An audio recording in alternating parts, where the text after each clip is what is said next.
following program is sponsored by Michael W. Smith. The views expressed on the following program are those of the host and not necessarily those of staff, management, or ownership. Phoenix, Arizona, this is Brother Mike. I'm back on the radio. Welcome to HardcoreChristianity.com. Thanks for tuning into the program. May God richly bless you. Today's Bible study, Transanity. Wow. Wait till you hear this one. Hey, will you call somebody and tell them radio program's on? Got another good one for you today. I'll make some announcements while you make that call. This is Brother Mike coming at you for 20 years. Back on the radio. I'm the counselor from the Arizona Deliverance Center. We're downtown on 15th Avenue, just south of Osborne Road.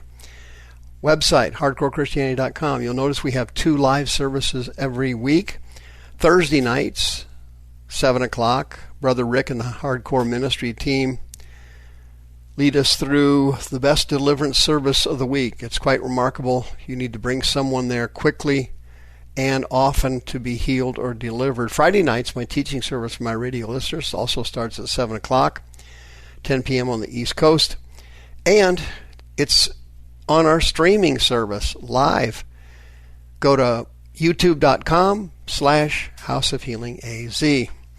PayPal button's on the website. Please send us another donation as you have for the last 20 years. Sister Karen's on the homepage of the website. She'd love to list your house for sale.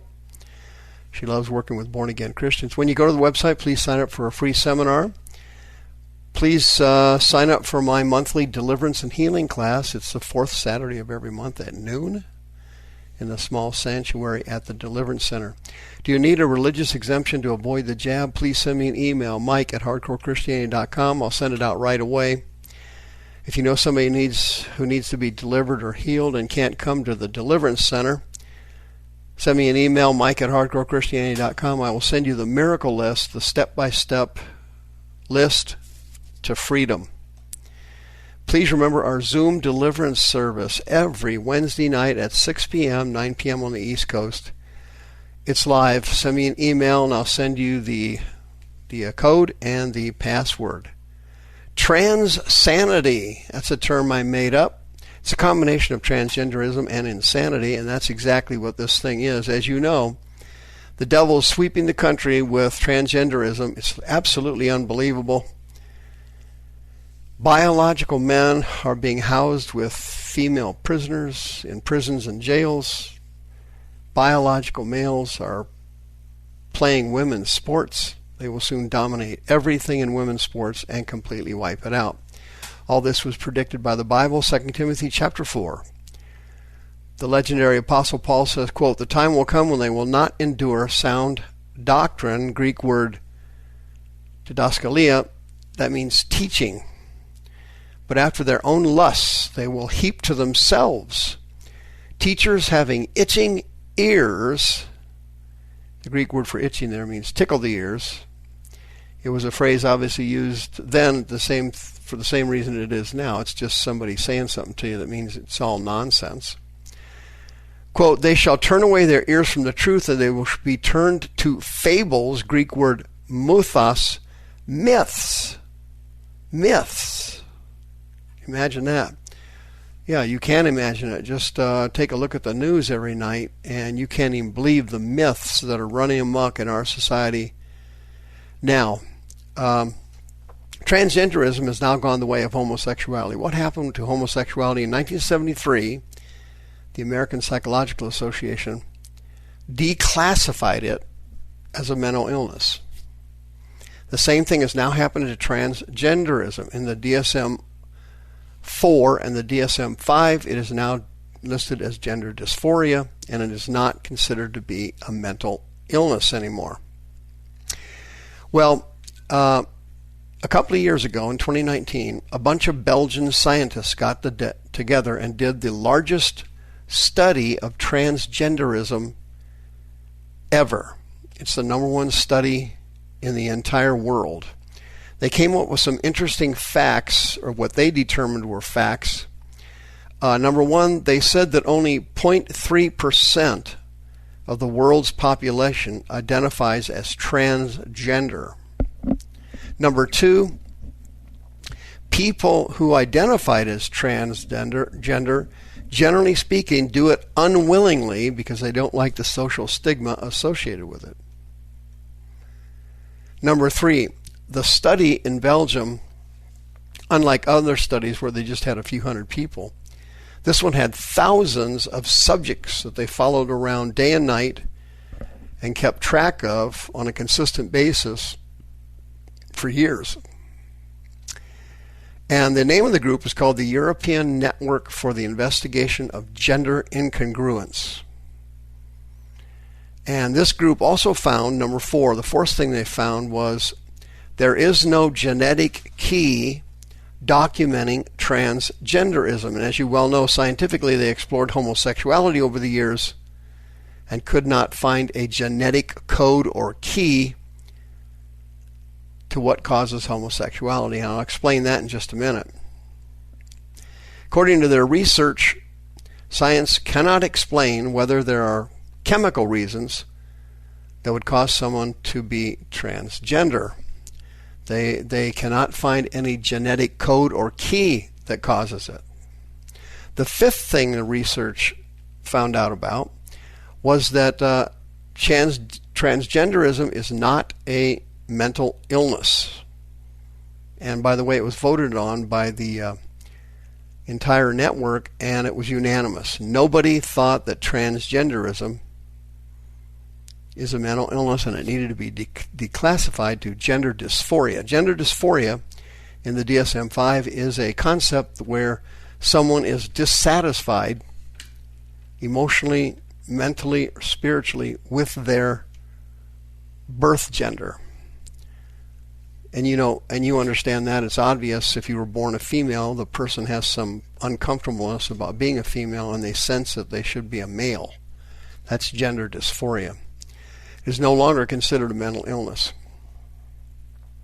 This thing's got so bad, believe it or not, California's gone mad dog crazy over it, and so has the state of New Jersey. What happened was transgender women who are actually males, the ACLU took up their case and sued the state of New Jersey because transgender women who are actually males were not being allowed to be sent to prison with females. And the ACLU won the case. They won the case. And they now, in the state of New Jersey, have to take transgender females and put them in with the regular female prison population. Well, recently, as you know, you might have known, this made national news, by the way, Edna Mahan Correctional Facility in Clinton, New Jersey, 2 women came up pregnant by a transgender female who was really a man.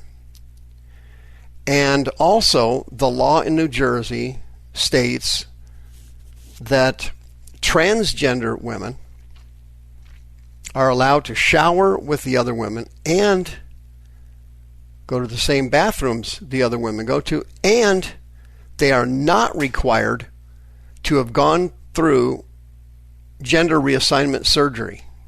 So that means that you've got males in female prisons in New Jersey with full genitalia showering and going to the bathroom with other women. Okay, now I know what you're thinking right now. You're probably having the same thought I did. What could possibly go wrong?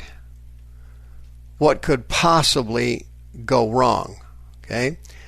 They have teachers with itching ears who have turned themselves over to fables, mythos, myths. Okay? In this women's correctional facility, there are 27 other transgender females, and there's over 800 females housed in this facility.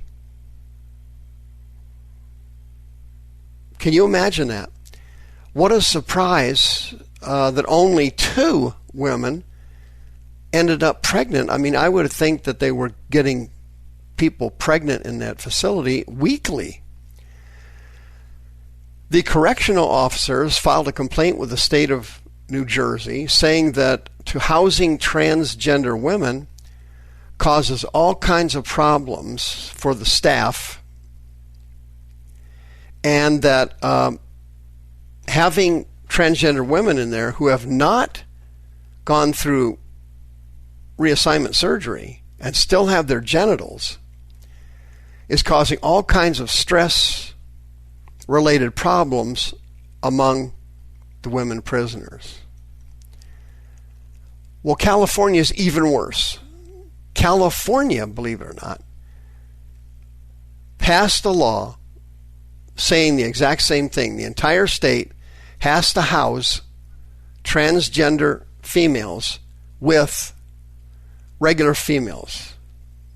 The California Department of Corrections is required by law to do it. It was called SB 132. That was the title of the law. Governor Newsom signed it into law in September of 2020. They are having nothing but problems in California with transgender females who are actually men running around a female's facility causing assaults, sexual harassment, and sexual intercourse leading to pregnancies. It's happening all over the state of California. On top of that, Governor Gavin Newsom is pro-prisoner, and because of equity that the state has adopted in California, they are now letting out early thousands of criminals, many of them violent criminals, many of them pushers, many of them pedophiles. They're letting them out early and reducing their sentences. They've let out over 10,000 criminals so far. They're scheduled to let out another 15,000 to prey on the people of California.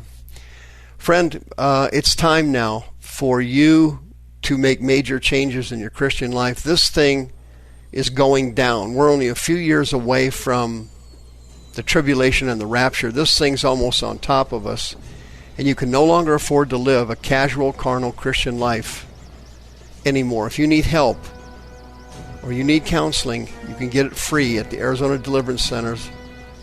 I will help you. My counseling staff will help you. 602-636-5800. The views expressed on this program are those of the host and not necessarily those of staff, management, or ownership. This program was sponsored by Michael W. Smith.